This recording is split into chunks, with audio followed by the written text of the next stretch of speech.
You're done now. What are you doing? Open this door, please. And what do you mean by I'm done? I just turned off the breaker downstairs. So now, without the elevator working, you can't come down from the second floor. What?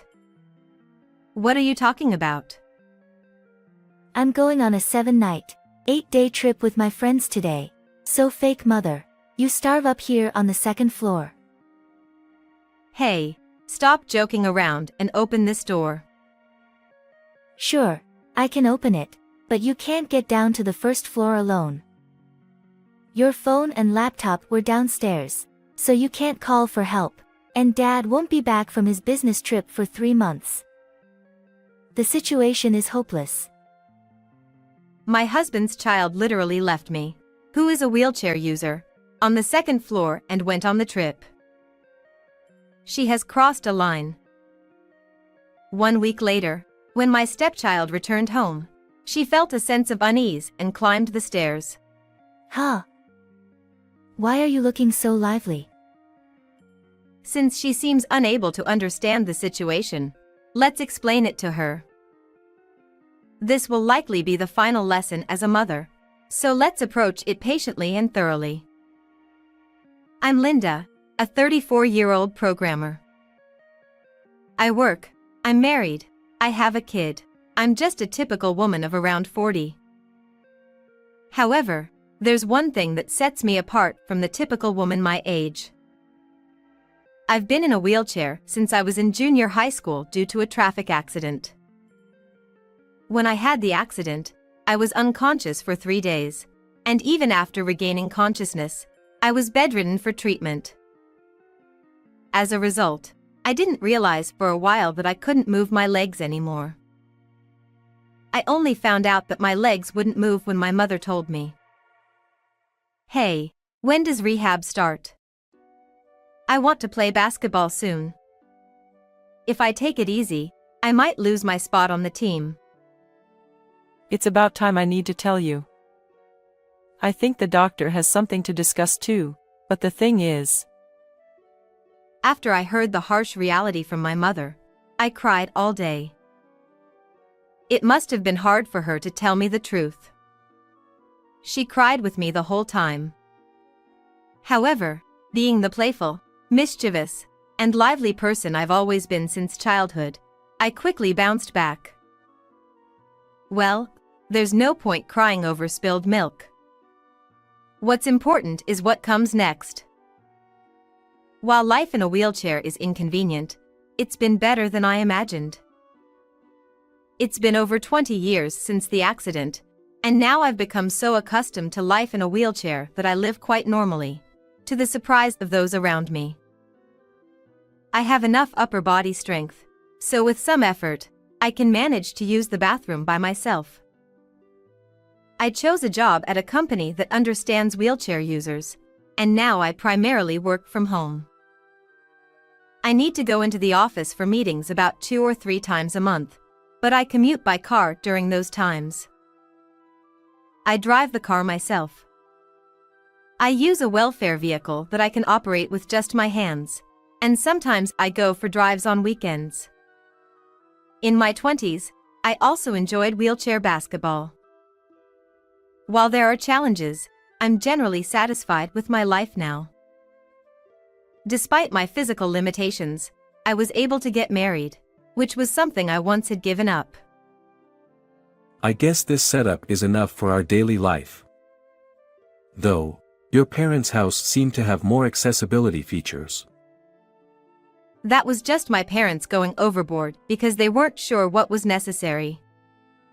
In reality, this setup is perfectly fine. We just need to get a stair lift installed. I don't think I can do it myself.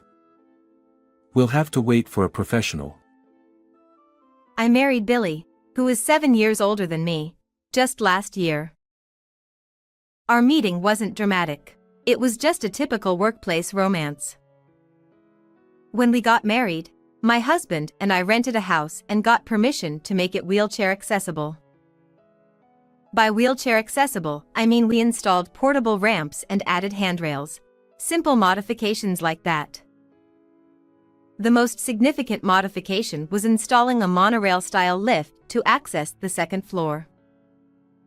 But contrary to what we expected to be the start of a sweet honeymoon period, it wasn't quite like that. I'm home. Mother, what's for dinner? Didn't you say you were meeting your mom today? Didn't you eat with her? She had something to do, so I left earlier. I always tell you to let me know if you need dinner, right? Oops, sorry. My husband was divorced and had a child from his previous marriage. However, his stepchild is already an 18-year-old college student. We met before getting married, and our relationship has been good. She calls me mother. My stepdaughter has a good relationship with Gemma, my husband's ex-wife. They occasionally meet, and she distinguishes between me and her biological mother by calling her mom. Despite various potential triggers for trouble, such as my disability or my stepdaughter's situation, our family life started without any problems, and I felt happy about it. However, while I was enjoying that happiness, it seems that trouble was quietly brewing behind the scenes. 1 year after getting married, my previously good relationship with my stepdaughter gradually became distant, and now we hardly have any conversations. Welcome back. Do you want dinner? No. As soon as she comes home, she goes straight to her room on the second floor and hardly comes out. It's quite difficult for me to go upstairs because I have to use the lift. Therefore, my life revolves around the first floor, and going upstairs is only necessary when I need to get something from the storage room, like clothes or items, which happens maybe once a month. The second floor has become a convenient place for her to avoid me. I have no idea why she has become so distant with me. I've even discussed it with my husband. Do you think I did something to upset Karen?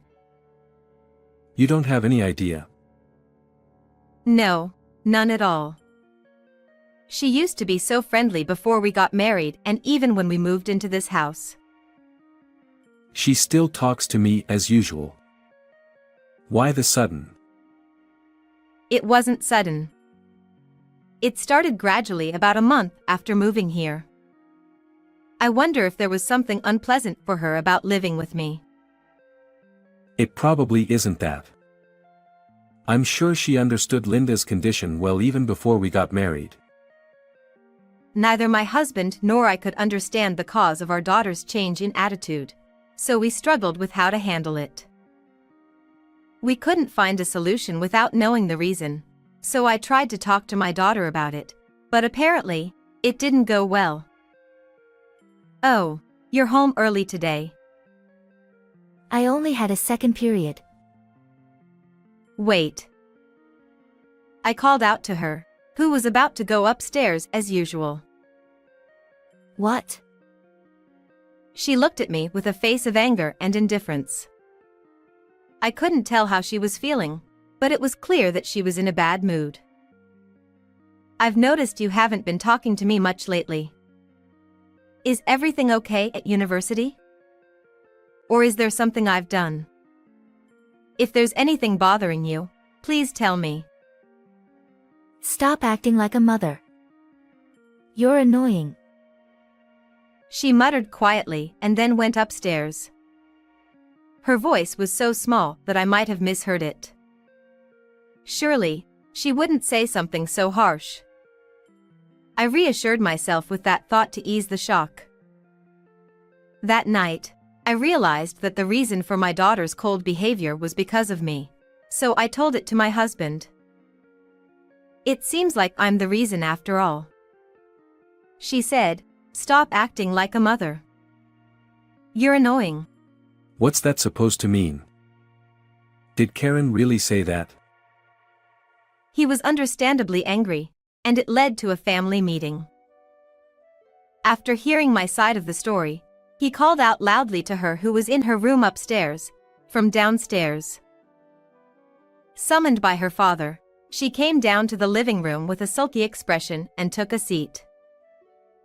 I heard you said something really awful to your mom. Why would you say something that hurts her? Mom? She's not my mom. She's just fake to me. Treating a fake mother like that is more than enough, isn't it? What are you saying? Hey, don't start yelling all of a sudden. If my husband loses his cool at this point, we won't be able to hear our daughter's side of the story and won't be able to resolve the issue. Despite the shock of being called a fake mother, I try to suppress it and calmly remind my husband to stay calm. He regains his composure, and we continue the conversation. Why did you suddenly start saying things like that? You never used to say stuff like this before, did you? When I think about it, it's really weird. Dad getting remarried just a year after divorcing Mom. You must have been having an affair since Dad and Mom were still married, right? Otherwise, it doesn't make sense. We explained that already. Linda and I work together, and we've known each other for over 10 years. We got married quickly because we knew each other well. And if you're going to talk about affairs, You were always busy with work, right?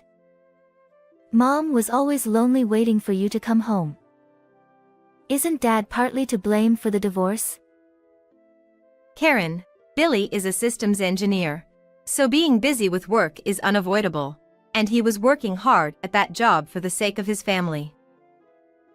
Shut up. It's all your fault. You're the one who ruined our lives.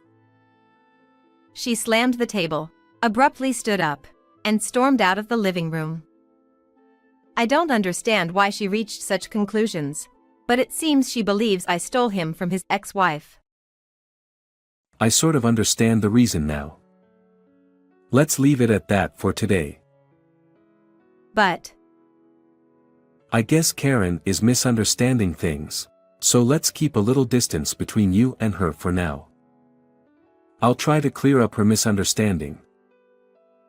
I decided to trust his words and leave it to him.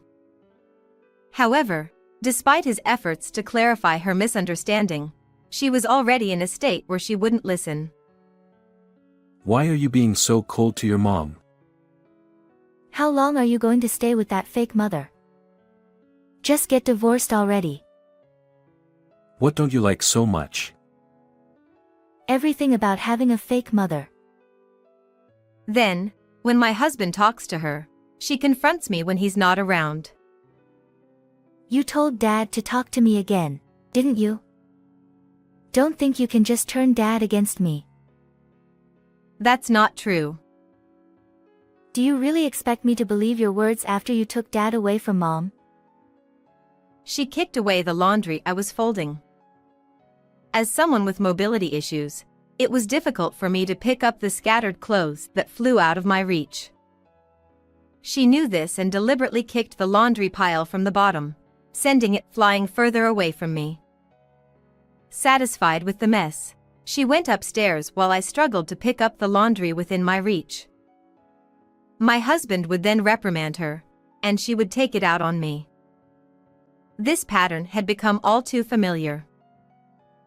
To clear up her misunderstandings, we needed to continue the conversation, so it seemed we would have to endure this cycle until resolved. However, just when I was determined to patiently continue engaging with her, my husband's long-term business trip was scheduled at the worst timing. I'm sorry. It's not fair to leave you two alone without resolving Karen's issues. It's just work, so it can't be helped, right? Besides, maybe my resilience made the company think it's okay to send you on a long business trip. If anything, I should be the one apologizing. As for Karen, it's okay if resolving things with her gets pushed back by a couple of months or so. To avoid causing unnecessary worry, I sent him off with a smile.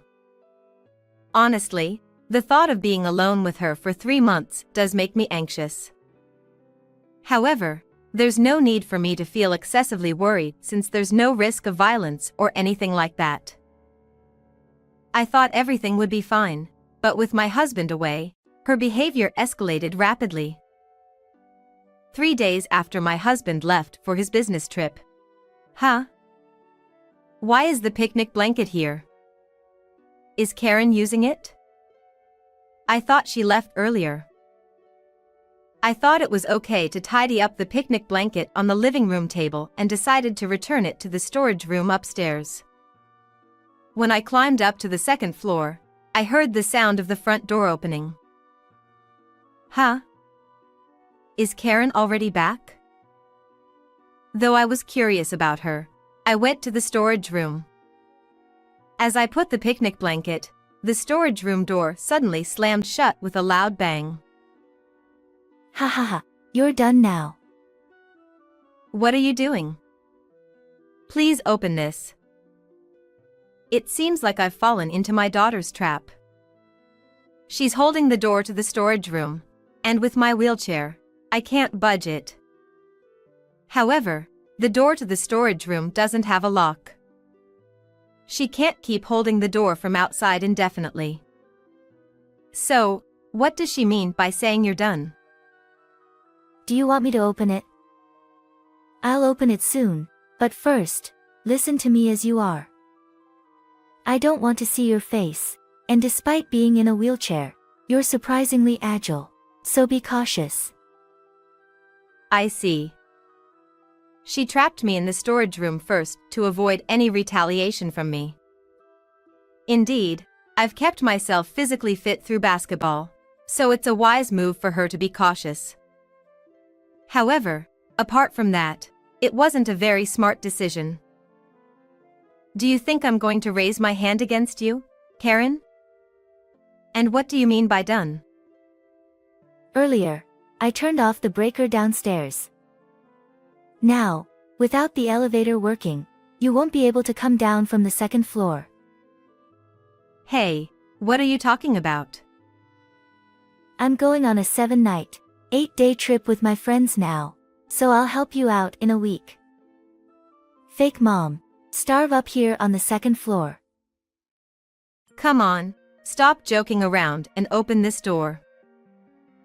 I can open it if you want me to, but you can't go downstairs by yourself. Your phone and laptop are downstairs, so you can't call for help, and Dad won't be back for 3 months because he's on a business trip. The situation is hopeless. Why would you do something so terrible? Because you stole Dad from Mom. Just get a divorce already. Then Mom can remarry Dad. That's why Mom broke up with her boyfriend, you know. If Dad knew Mom's feelings, he would definitely come back to her. Billy would never remarry your mom. Because... What do you know? Well then, good luck. The sound of hurried footsteps fades away. It sounded like the daughter ran out of the house, and when I opened the door to the storage room, there was no one there anymore. I stepped into the hallway and headed towards the stairs for now.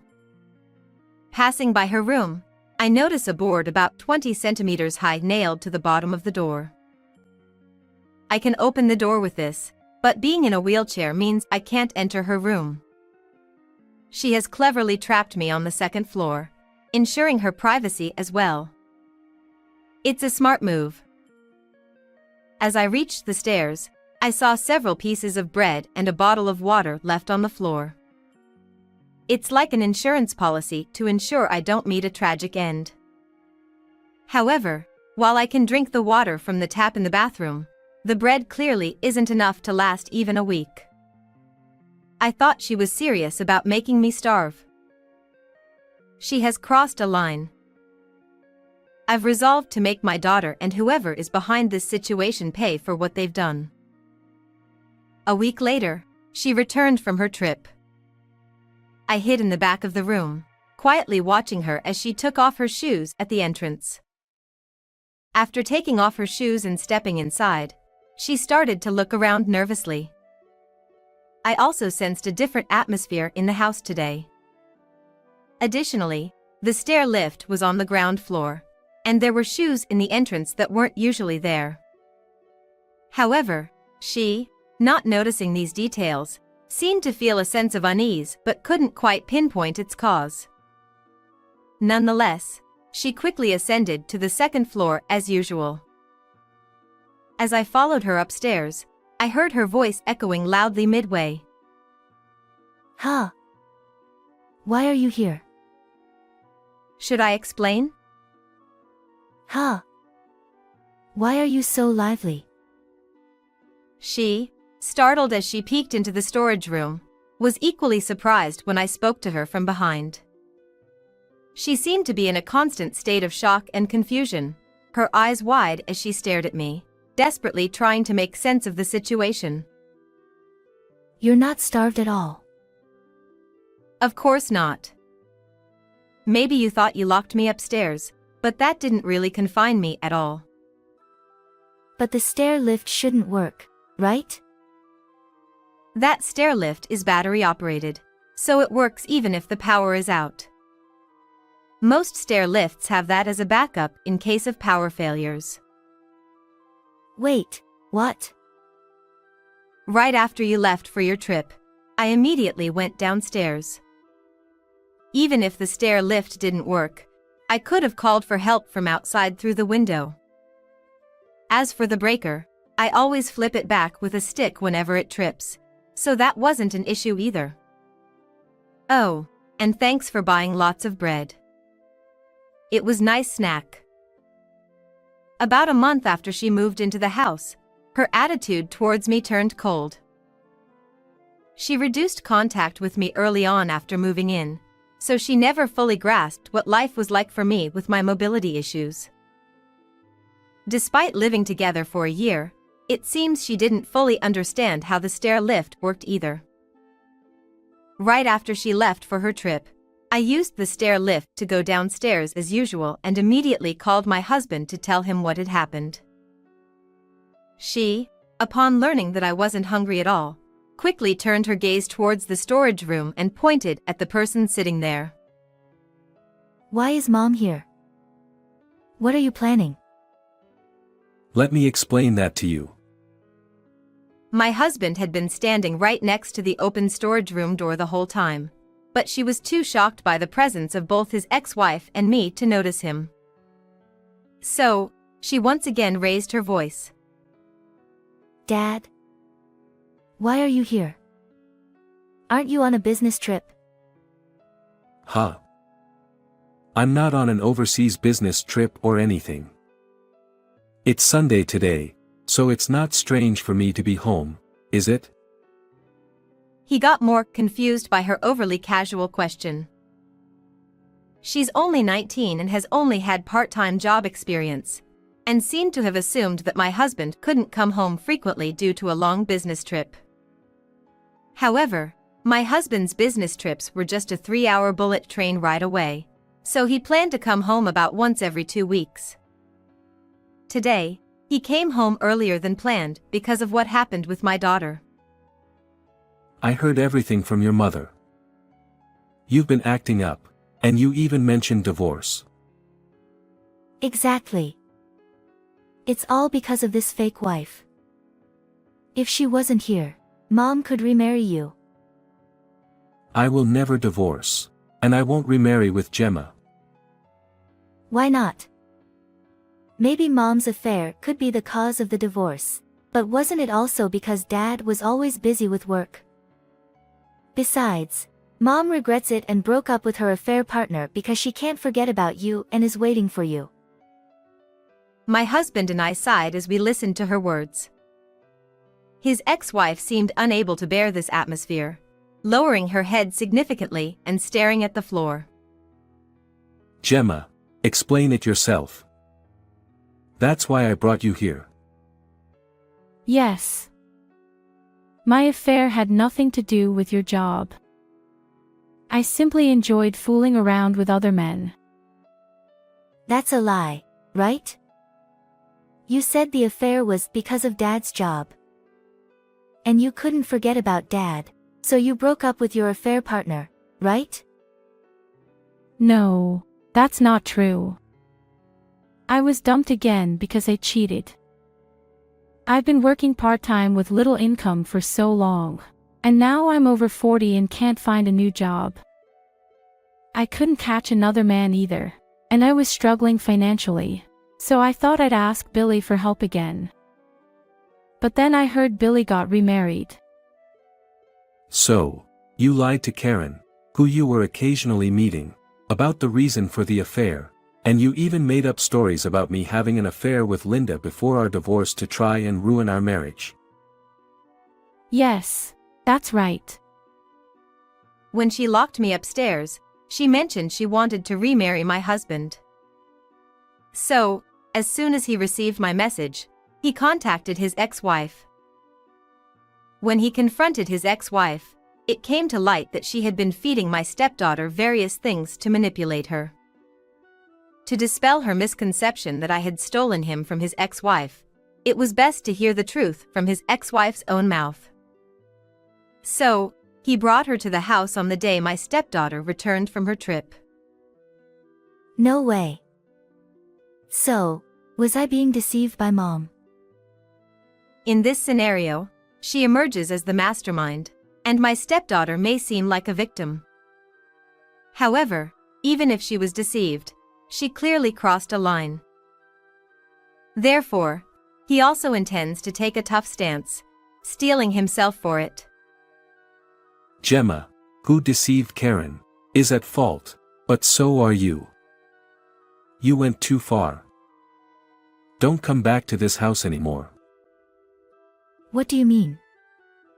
I was being deceived. Even if you were deceived, you locked your mother upstairs and tried to starve her. If the stair lift hadn't worked, you might have been arrested for confinement.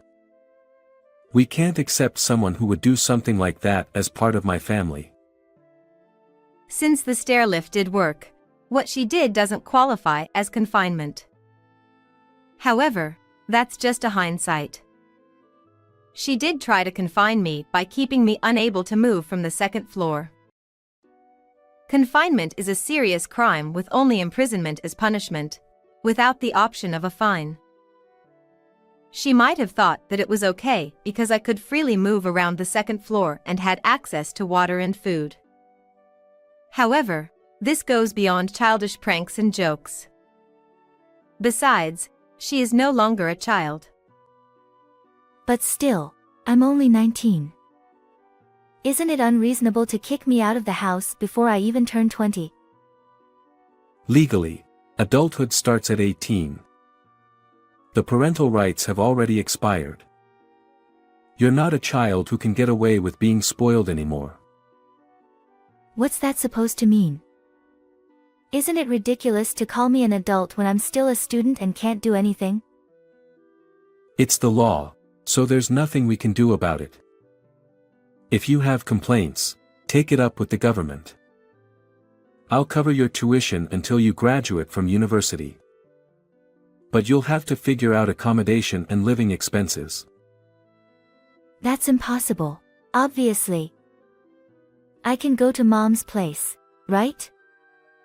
She'll take care of me, will she? It's impossible for me. I was desperate for money and even tried to use you, so there's no way I can take care of you. Whatever the law says, I'm still a child. If you're a parent, take responsibility. Make amends for deceiving me. Abandoned by my husband, she has no choice but to rely on his ex-wife, but she doesn't have the financial means to support her. There's also an option of relying on her grandparents, but they all live too far from the university for her to commute. Therefore, she has to rely on her mother, even though she knows she has financial problems. But, can't I just live with you? If you come live with me, I'll end up being responsible for your living expenses anyway, right? I can see what's coming. I'm different from you. No, you're just like me. After all, you were born from me. The ugly, self-deprecating argument continues in front of me. I wish they would stop fighting in someone else's home. I'm sorry, but could you please continue this discussion somewhere else? They left the house in silence. I felt a little sorry for her, but as my husband says, she is no longer a child. If things had gone slightly differently, my life might have been in danger. It's a parent's duty to make their child realize the gravity of their actions. I hope for my daughter's growth from here on out as I bid her farewell. In the end, she ended up living with his ex-wife. Since she didn't have much money, they lived in a cramped and cheap apartment. It seems that with her daughter moving in, there's no privacy or comfort there. As she lives in his ex-wife's apartment, she was asked to contribute to living expenses such as rent and utility bills. Since my husband only covers tuition fees, she pays these expenses from her earnings at her part-time job. However, since she is a student, she can't just work all the time. As a result, most of her earnings from her part-time job go towards living expenses, and she can no longer afford to go out with friends. It's tough to miss out on the most enjoyable time of hanging out with friends. There's also the possibility of losing friends if she can't keep up with social activities. Perhaps she should see this as part of the consequences of her actions and learn to accept it. On the other hand, his ex-wife's life has become a little easier now that she receives some financial help for living expenses. With life becoming easier, it seems his ex-wife has decided to continue working part-time instead of seeking full-time employment. Seeing this, her daughter, who is struggling financially, is not happy. Why don't you get a full-time job instead of just working part-time? If my income increases, you're not going to contribute to living expenses, are you? It seems they often have arguments about money like this. My husband is willing to support his daughter once she shows remorse, but that might take some time. She is no longer with us. We've started our married life as just the two of us. Although it's been over a year since we got married, we're enjoying our time together as if we were newlyweds once again.